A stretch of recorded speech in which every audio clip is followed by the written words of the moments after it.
রাধে রাধে বন্ধুরা, তোমরা কেমন আছো? আশা করি তোমরা সবাই ভালো আছো। যে যেখান থেকে আমার ভিডিওটা দেখছো তাদেরকে জানাই অনেক অনেক ভালোবাসা। নববর্ষের পরে এই আমার ফার্স্ট ব্লগ শুরু করলাম আজকে। তো আশা করি তোমরা সবাই অনেক ভালো আছো। আর সকালবেলা উঠেই আজকে আমি রান্নাঘরটা একটু পরিষ্কার করছি। প্রতিদিনই ভাবি যে রান্নাঘরটা একটু পরিষ্কার করব, কিন্তু করতে পারি না। যদিও করি তাহলে ভিডিওটা তোমাদের সাথে শেয়ার করতে পারি না, কারণ সব সময় ফোনের সামনে থাকে না বা ফোন চার্জে থাকে না, সেই কারণের জন্য করতে পারি না।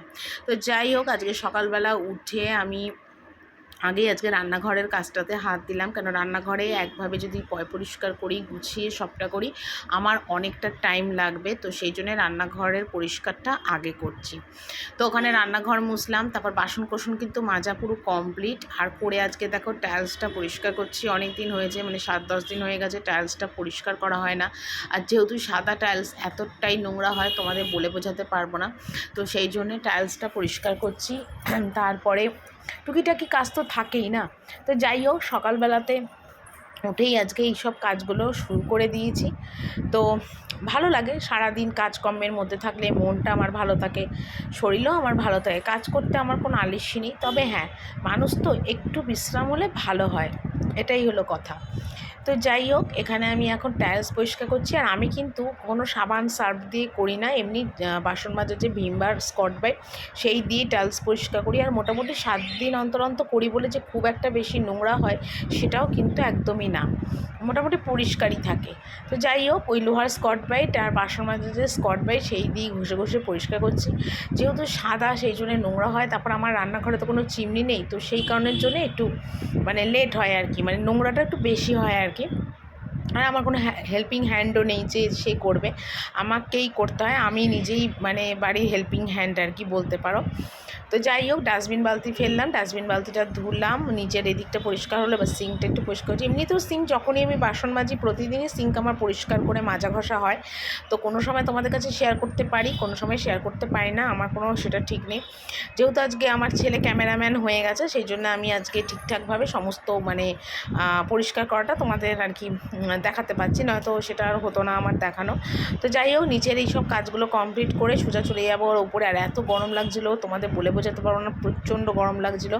আর রান্নাঘরটা সারা রাত বন্ধ থাকে তো একটা কিরকম গুমসু আর গরম টাইপের হয়ে যায়। আর তখন সকালবেলা নিচে এলে না, রান্নাঘরে দাঁড়িয়ে কোনো কাজ করা যায় না, এতটা গরম লাগে। আর নিঃশ্বাস প্রশ্বাস না কিরকম বন্ধ হয়ে আসে। তো যাই হোক, আমি এসেই রান্নাঘরে আগে জানলা দরজাগুলো সমস্তকে খুলে দিই, যাতে ঘরটা একটু ঠান্ডা হয়। এমনিতে আমাদের রান্নাঘরটা খুবই ঠান্ডা, যেহেতু একতলায় রান্না করার ওপরে ঘর আছে, সেই জন্য রান্নাঘরটা খুবই ঠান্ডা। কিন্তু এতটা গরম বেশি পড়লে না, তখন রান্নাঘরেরও ঠান্ডা যেন হয় না, সেটাও যেন মনে হয় গরম টাইপের হয়ে গেছে। তো যাই হোক, সকাল সকাল এই কাজগুলো সেরে নিলে বেলার জন্য আর এই কাজগুলো আমার থাকে না। আগে কী হতো, রান্নাবান্না সারার পরে আমি এই কাজগুলো করতাম, আর তখন শরীর না একদম জাস্ট হাঁপিয়ে যেত। কিন্তু এখন আমার অনেক সুবিধা হয়েছে, সকাল সকাল এইসব কাজগুলো করে নিয়ে চান টান করে নিয়ে তারপর রান্নার কাজে হাত দিই, ওতে আমার অনেকটা সুবিধা হয়। তারপর রান্নাঘরটা পুরো একদম ভালো করে জল দিয়ে একদম ধুয়ে পরিষ্কার করলাম। আর দেখতেই পাচ্ছ একদম চকচক করছে, আর তেল কাজটা হয়ে যায় না রান্নাঘরটা, সেই কারণের জন্যে। তো তারপরে এদিকে নিচের কাজটা কমপ্লিট করলাম, ঝাঁটা দিয়ে ঝাঁটিয়ে দিলাম, দিয়ে যাব ওপরে গিয়ে শুধু ঘরটা মুছবো। ঘর বলতে আমার ঘর আর শাশুড়ি ঘর, সামনের বারান্দাটা, আর কোনো কিছু মোছার নেই। ওগুলো মুছে তারপর চলে যাবো স্নান করতে। হলে এত গরম লাগছে, এত গরম লাগছে, মানে তোমাদের বলে আর কি বুঝাতে পারবো না, মানে এতটা গরম লাগছে। তারপর ওপরে এলাম, আর ওপরে এসে দেখো এখানে এখন আমার ঘরের বারান্দাটা মুছছি। প্রতিদিনই মুছি, প্রতিদিন, হয়তো রোজ রোজ তোমাদের কাছে সেই ভিডিওটা আমি শেয়ার করতে পারি না, কিন্তু আজকে আমার এই ভিডিওটা মানে যখন সুবিধা সুযোগ বুঝে সবটা শেয়ার করি তোমাদের কাছে, তো সেটা করছি আর কি। আর তারপরে দেখো এই ঘরগুলো মুছবো, আমার ঘর মুছবো। আর রোজকারে বাসি ঘর না মুছলে হয় না, প্রতিদিন। আর দেখতেই পেয়েছো ফোনটা আমি কোথায় রেখেছি বলো তো, আমার এই যে মানে কি বলবো, মানে এই যে মানে গ্রিলের ওপর। মানে যদি ফোনটা কোনো কারণে পড়ে তাহলে গেল, আমার ফোন একদম দফা রফা শেষ। অনেক রিস্ক নিয়ে ফোনটা রাখি, কারণ আমার ফোনের কোনো স্ট্যান্ড বা ফোন রাখার কিছু নেই বলে। কিন্তু ওই যে বললাম, ধৈর্য আর সহ্য থাকলে জীবনে সব মানুষ সফলতা পায়। আমি ধৈর্য রেখেছি আর সহ্য করে চলেছি। আমার মনে হয় না জীবনে কোনোদিন নিরাশ হব, কিছু না কিছু একটা সফলতা জীবনে পাবো, এটা আমার মনের বিশ্বাস। আর আমি আমার মা মনসাকে অনেক বিশ্বাস করি, ভক্তি করি, ভালোবাসি, আর ওনাকে আমি অনেক বিশ্বাস করি, আর আমি জানি আমার জীবনের শেষ মুহূর্ত মরার আগে পর্যন্ত সে আমার সাথে থাকবে, এইটা আমার বিশ্বাস। পুজো স্নান করে এলাম, এসে ঠাকুরকে ধূপকাঠি দেখালাম, সিঁদুর পরালাম মাকে, পরিয়ে তারপর এখন দেখো চান করে এলাম, তো চান করেই করলাম। তারপর এখন একটু চলে আসলাম, সিঁদুর করলাম, একটু পাখাতলায় বসে আছি, ভীষণ গরম লাগছে। এবার যাবো নিচে, নিচে গিয়ে কী বাজার হাট হয়েছে, সবজি বাজার হয়েছে, সেগুলো তোমাদের আবার দেখাবো। চলো পরে আবার তোমাদের সাথে দেখাচ্ছি। আপাতত এখন আমি চান করে একটু পাখাতলায় বসে আছি, এত গরম লাগছে। আবার বাজার থেকে কি নিয়েছে, এই দেখো ডিম এনেছে, এদিকে সামনে দেখো ডিম এনেছে, আর এখানে এনেছে দেখো পেঁয়াজ, আদা, রসুন, ঠিক আছে, এগুলো এনেছে।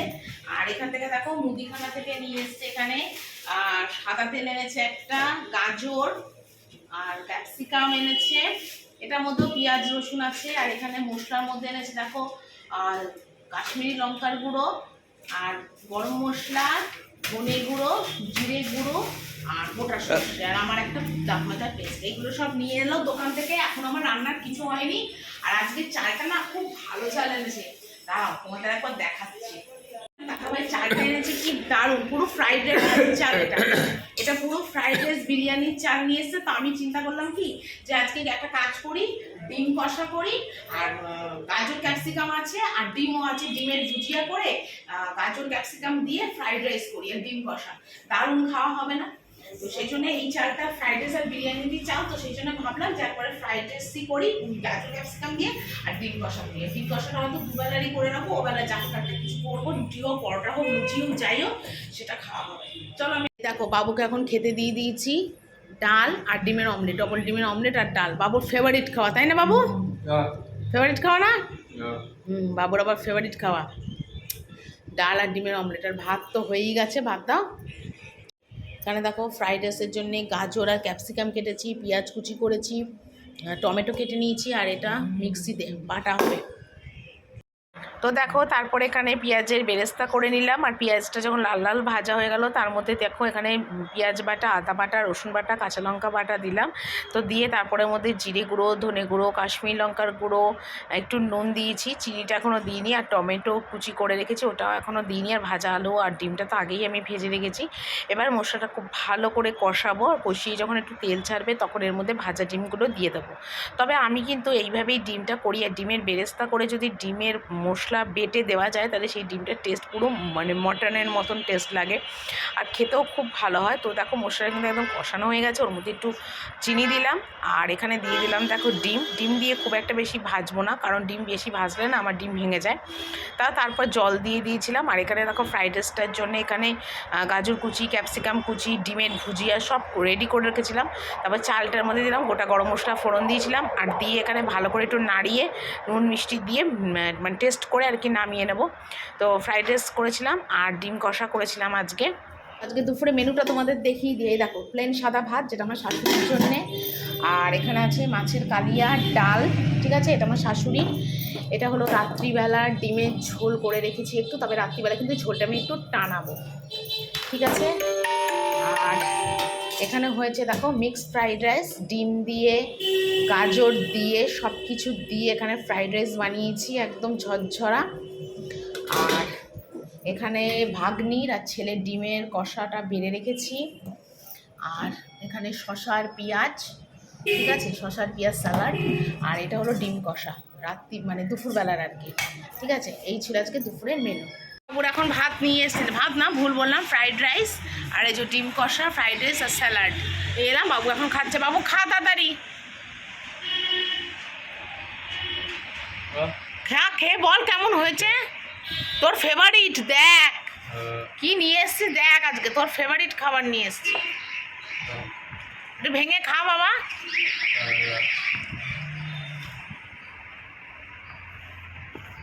তুই খেয়ে বল কেমন হয়েছে, ভালো আছে?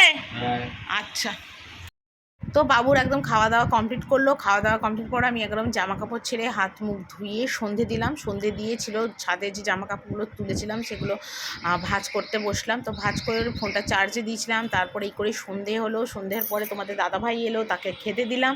দিয়ে রাত্রিবেলা তো আজকে রান্নার কোনো ঝামেলা ছিল না, যেহেতু রাত্রিবেলা ডিম কষা হয়ে গেছে। তো তারপর আমি দেখো বাসন মেজেছি, পিছনের ভিডিওতে দেখো অনেক বাসন মেজেছিলাম, সেই বাসনগুলো সমস্ত জল ঝরতে দিলাম। তারপরে ফ্রিজ পরিষ্কার করলাম, অনেক দিন হয়েছে ফ্রিজটা পরিষ্কার করি না, তো ফ্রিজটা পরিষ্কার করলাম। তারপর যত বাসন ছিল সকালের বাসনগুলো কিচ্ছু গোছাতে পারিনি, আজকে রান্নার চাপ প্রচণ্ড ছিল।